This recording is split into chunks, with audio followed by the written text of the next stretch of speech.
So the boy at the back of the class is about a boy who is new to a class in the UK, and he has a ripped bag. He doesn't speak English. He sits at the back of the class. He has a special teacher. He disappears every break time, and the narrator is absolutely intrigued by him. They want to know why it is that he does all of those things, why he has a bag that's ripped, why he can't speak English, and why he seems so sad and scared.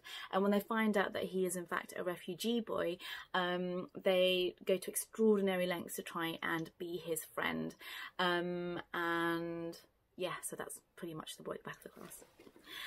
The Star Outside My Window is a very different story. It follows the story of Anaya and her little brother Noah. Now, Anaya is a star hunter. She loves the constellations, but something quite sad has happened, and she believes that one of the stars belongs to her mum.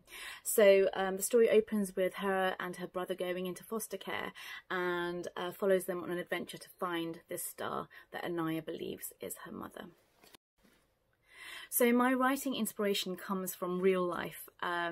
So whether it's the stories that I read as a child, so Snowy from the Tintin Adventures, which makes it into The Boy at the Back of the Class, or Simba from The Lion King. I grew up watching all the Disney movies, so Simba made it into The Star Outside My Window.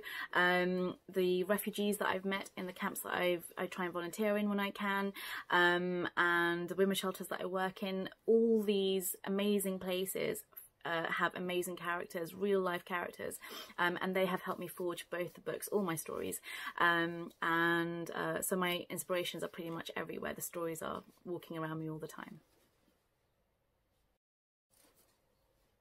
So the characters in my stories are based on real characters. So for example, in The Boy at the Back of the Class, Ahmet is my imagining, so the refugee boy is an imagining of what might happen to some of the refugee children that I have met and seen in the camps. In particular, one boy who's credited in acknowledgements, a baby called Rayhan, who I met in the camps in 2016 as he was just a baby, but I started to imagine what he might do, or what his life might be like if he ever made it to somewhere safe without his mum to look after him. And the narrator in the book is based on a whole rainbow of characters in the refugee camps in Calais, namely the volunteers who give up their lives and livelihoods to try and look after refugees, and who really have huge hearts and such empathy with the people that they're trying to help. So yeah, so the characters are kind of forged from real characters that I've seen, and The Star Outside My Window is the same. So it features a lot of parts of different characters in my real world. So Mrs. Iwachukwu is based on a real foster mum that I've gotten to know, who's amazing, who does use amazing techniques to try and help the children that come into her house, and who need a lot of looking after. Anaya is based on children that I've seen in women's shelters that I've worked in as part of my charity works. So the characters are pretty much taken from real characters in my life. If you would like to help refugees, there is a world of things that you can do.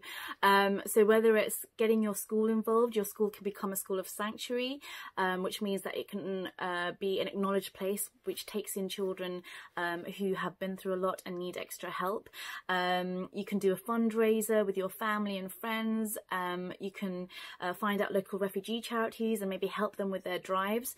But I think one of the most important things that you can do is talk about it. I think we need to change the conversation around refugees. We need to make sure that they are seen as human beings, not as people who are trying to grab anything they can. They're trying to run away from really horrendous things and need a lot of help. So we need to understand and talk about the situation and try and do what we can to help. The other thing you can do is also get involved politically, which is to write to your MP, find out what they're doing to help refugees in the local area, maybe lobby to try and help the larger government take in more refugees. But there's a lot of things you can do. It depends on what you have time and capacity to do, but whatever it is, I think it begins with conversations.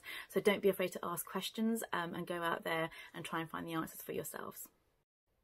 So The Night Bus Hero is my third book, and it features a bus.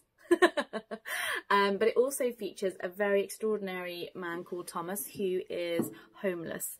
And Thomas is a pretty amazing, wonderful man, but he's picked on by the narrator. The narrator is a boy called Hector, and Hector is a bit of a bully, and he's a bit miserable and angry a lot of things. So he takes his frustrations out on Thomas one day, and it is the beginning to an adventure that includes lots of robberies and thefts happening across London, and it's up to Hector and Thomas to try and solve the riddle of who it is that's committing these crimes.